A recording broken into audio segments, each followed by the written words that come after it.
RCM जो है दूसरा कोई नहीं। मानते हैं इस बात को?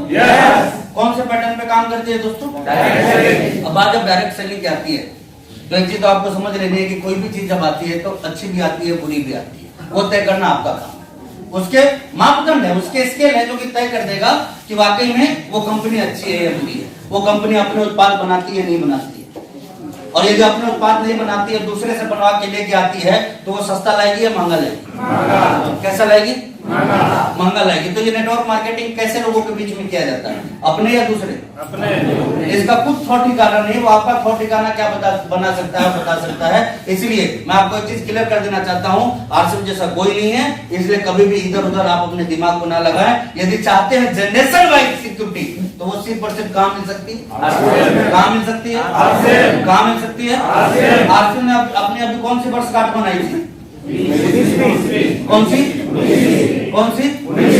कोई इसकी इतना मना लगे ना, कई कंपनियां तो इतना महीना भी नहीं मना पाती है या नहीं है? फिर भी हम में से कुछ लोग ऐसे होते हैं जो लालच में जाके इधर उधर ये करने। खैर मैं उसके गहराई में नहीं जाऊंगा, लेकिन मैं ये बताना चाहता हूँ कि बात प्लांट की हो, बात प्रोडक्ट की हो, बात कंपनी की हो, तो 80% बेसिस सिस्टम के पास है, एक ही डायरेक्ट सेलिंग इंडस्ट्री के पास है, जिसका नाम है आरसीएम। क्या होना चाहिए, नहीं होना चाहिए? तो इसमें जोरदार तालियां बजनी चाहिए।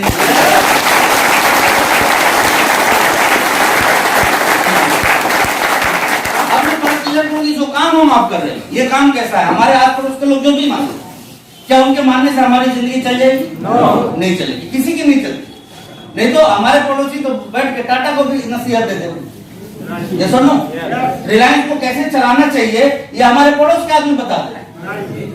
इतनी बुद्धि है, लेकिन उनका घर कैसे चले उनको पता नहीं। अब बात आती है डायरेक्ट सेलिंग की, तो सबसे पहले हमें यह समझना है कि अच्छा काम है बुरा, इसके बाद ही तो आगे बढ़ सकते हैं। मान लीजिए हमारे रिश्तेदार, पड़ोसी, जानकार सभी लोग बोलते हैं कि बुरा है, तो उनके बुरा कह लेने से क्या ये वाकई में बुरा हो गया? मैं आपसे पूछ सकता हूँ कुछ सवाल, इजाजत हो तो? डायरेक्ट सेलिंग के स्टार्टअप पूरे दुनिया में कब हुई? आप में से किसी को मालूम है?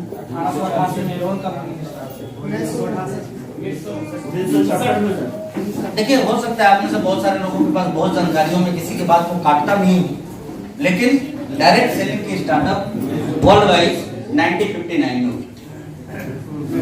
कहाँ हुई थी? एग्जैक्टली, आप बिल्कुल सही बोल रहे हैं। कहाँ पे हुई थी? अमेरिका जैसे देश में इसकी हुई थी। एक ऐसी कंट्री जहाँ दुनिया के सबसे ज्यादा बेवकूफ, गंवार, अशिक्षित लोग रहते हैं। सबसे ज्यादा बेवकूफ तो ही रहते हैं, कम पढ़े लिखे लोग, गरीब तो जरूर रहते होंगे, लुच्चे लफंगे तो जरूर होंगे। नहीं, हमारे पड़ोसी तो बोलते हैं ना कि डायरेक्ट सेलिंग बहुत खराब चीज है, तो इसको तो खराब ही लोग करते होंगे। एक ऐसी कंट्री कि दुनिया में आज भी यदि सबसे मजबूत धाक किसी की है तो किसकी है? अमेरिका। पूरे वर्ल्ड में सबसे ज्यादा कंट्री जिसके करेंसी को फॉलो करते हैं, अमेरिकन डॉलर को, वो कंट्री यदि कोई है तो कौन है? अमेरिका। किसी एक कंट्री में सबसे ज्यादा डॉक्टरेट की उपाधि वाले लोग यदि आपको ढूंढना है तो वो कहां मिलेंगे आपको? अमेरिका में मिलेंगे। ऐसी कंट्री में इसकी शुरुआत हुई, इसलिए कि वहां बेवकूफ लोगों की जमात है। हाँ? नहीं, हमारे आपके पड़ोसी तो यही बोलते हैं ना कि बेकार लोगों का काम। जैसा नो, मैं आपको पहली बात बता देना चाहता हूँ कि आरसीएम बिजनेस व्यापार लोगों का नहीं, बुद्धिजीवियों का काम। और यदि आज आपने समझ लिया कि बुद्धिजीवियों का काम है, तो बेकार लोगों के कहने से कभी इस बिजनेस को छोड़िएगा, ध्यान रखिएगा इसका। नहीं तो सारे बेकार मिलकर आपको भी बेकार बना देंगे। वो हमेशा यही चाहते ही हैं कि तुम हमारे जैसा बने रहो, कहीं अमीर बन गए ना तो उनके जीवन में खतरा आ जाए। ये सुनो, कभी मैंने जब इस बिजनेस में शुरुआत की, एक नहीं 1000 लोग आए मेरे पास में। मेरे तो ऐसे ऐसे खतरनाक दोस्त थे कि मैं क्या बताऊं आपको। मैं मीटिंग करता था कि आरसीएम बिजनेस को कैसे बढ़ाऊं, अपनी जिंदगी को कैसे बढ़ाऊं, और मेरे दोस्त मीटिंग करते थे कि कुछ भी हो सुजीत को बचा लेना है। क्या करना है? उनको ये लगता था कि मैंने बंदे का लाइफ तो खराब हो गया। बाकी प्लानिंग इतनी खतरनाक कि एक दिन वो सारे लोग ना मीटिंग करके मेरे घर पहुंच गए। घर पहुंचने के बाद मेरे पिताजी से मिले, पिताजी से मिलने के बाद बोले, आपको पता है आपका बेटा क्या कर रहा है? पिताजी हैरान, क्या ऐसा सवाल तो लोग क्यों पूछ रहे हो? फिर उन्होंने रिपीट किया, पता है सुजीत क्या कर रहा है अंकल? मेरे पापा बोले कि पढ़ाई। तो उनमें से खड़ा होता बोलता, नहीं आपको मालूम नहीं, आपका बेटा तो हाथ से गया। हाथ से गया? अच्छा, किसी पिता के कान में ये बात जैसे ही आवे कि आपका बेटा हाथ से चला गया, जो कि उसका सबसे भरोसेमंद बेटा हो, तो कैसा लगेगा? हाँ, पैरों तरह जो में वो हैरान हो गया, ऐसा क्या हो गया कि कल तक तो वो बोले कल तक तो ठीक था, अचानक उसने क्या कर दिया कि हाथ से गया? तो उन्हीं में से खड़ा होता है, बोलता है वो साबुन सरफ बेचने का धंधा शुरू कर दिया। मेरे पिताजी तो मानने को तैयार ही नहीं हुए कि सुजीत और धंधा हो ही नहीं सकता है।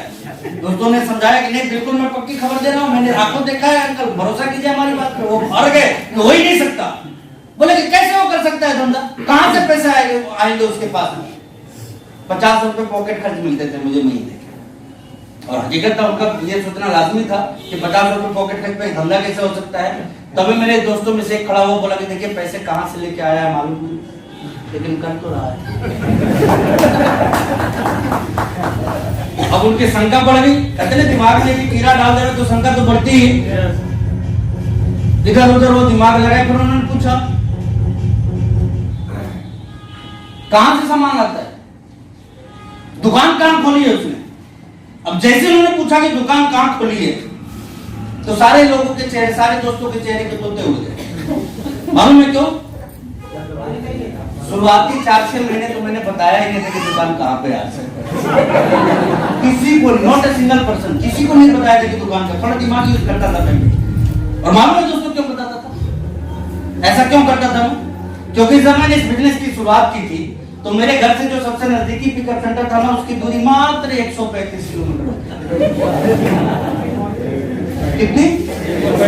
अब आप ईमानदारी से बताइए कि मैं आपको प्लान दिखाता और ये बताता कि आसिम के सामान खरीदने से खूब बचत होती है, लेकिन यही है कि आपको नमक खरीदने 135 किलोमीटर दूर जाना। तो आप में से कितने लोग मेरी बातों पर भरोसा करके ज्वाइन करते? कोई भी? आप बताइए ना कि 135 किलोमीटर दूर जाके आप 2 पैकेट नमक का खरीद के लाइए तो कितने की बचत होगी? 1000-2000 की तो हो ही जाएगी। 1000-2000 की होगी नहीं, बल्कि 1000-2000 खत्म हो जाएंगे। और मैं इसीलिए लोगों को नहीं बताता था कि कुर्सी कहाँ है। लोगों से मैं ऑर्डर लेता था, उनके ऑर्डर शीट में लेता था, मैं नोट करता था कि किसको क्या प्रोडक्ट चाहिए, और कंधे पे ढो के पटना से जाके वो प्रोडक्ट में लेके आता था और लोगों तक पहुंचाता था। नवल सर एग्जांपल है, शायद आपके दौर में भी ऐसे दौर आपने देखे होंगे। कभी मैं कटिहार जाता था सामान लाने, कभी वेस्ट बंगाल के मालदा टाउन के दरवाजे पर बंद कर सकते थे,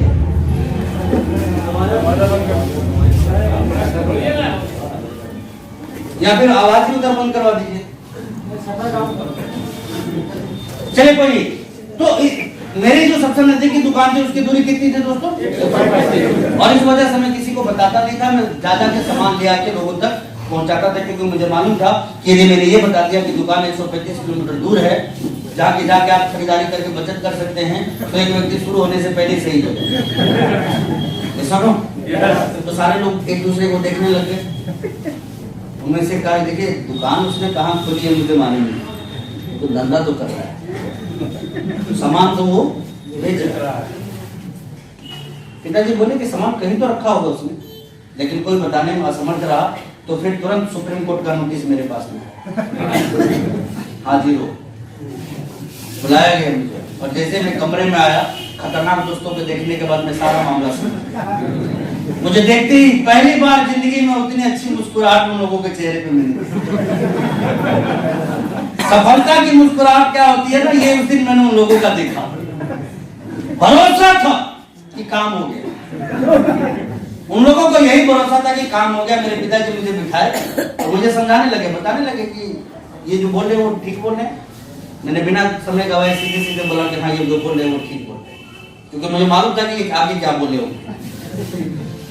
प्लानिंग तो पहले ही पता चल रही, क्योंकि मैं जब घर से निकलता था मेरे दोस्त कितना मुझे सुजीत के नाम से नहीं बोलते थे, बोलते थे यार से आसिम छुड़वाने के जितने भी तरीके वो अपना सकते थे उन लोगों ने अपना लिए। लेकिन मैं इतना बेशर्म बन चुका था इस बिजनेस में आने के बाद कि उनका कोई भी तरीका अपने ऊपर लागू होने नहीं देता।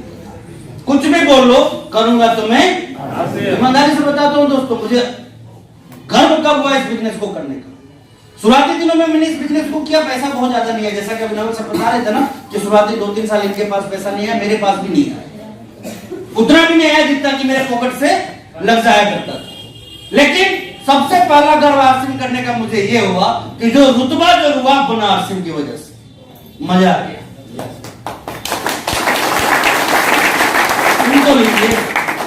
सुन तो लीजिए